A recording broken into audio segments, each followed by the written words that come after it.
Ali da mi sada vidimo ono što je danas najvažnije, kako je bilo na dočeku Novaka Đokovića.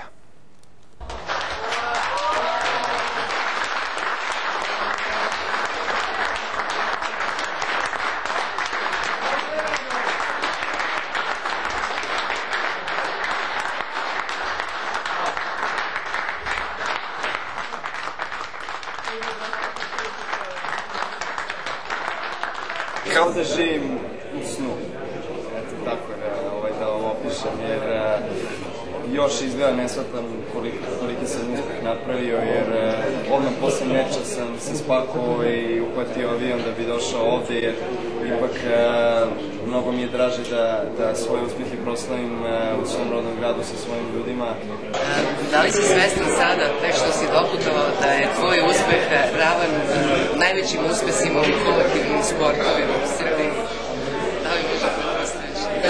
Stvarno ne, jer kao mali sam uvek gledao ove naše sportiste i kako su stoje na balkonu Skupštine grada pred 50-100 hiljada ljudi i slave sa njima i pozdravljaju, tako da ako ja to budem doživeo, vjerojatno ću zaplakati. Evo sad ćeš doživjeti kad budeš krenuo Skupštinom grada. Odmah posle aerodroma Đoković se uputio ka Skupštini grada. Bila je to prilika pre konferencije za novinare da Đoković pozdravi svoje najvernije navijače.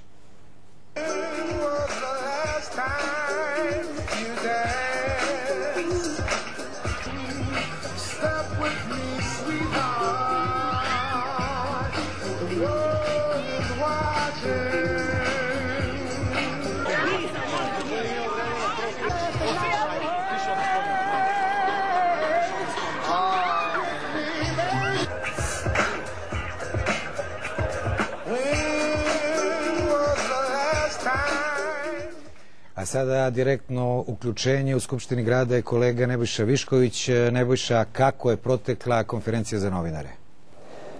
Pa poseta je zaista bila izuzetno velika. Mnogo ljudi je došlo da pozdravi Đokovića, da odgovara, da mu postavlja pitanja, tako da smo mi uspeli da uzmemo jednu izjavu od Novaka, pošto je konferencija završena pre jedno 15 minuta. Konkretno, najviše nas je zanimalo da li će posle svih ovih napora u Americi uspeti da se pripremi i odmori pred Davis Cup koji je na programu već za 4 dana.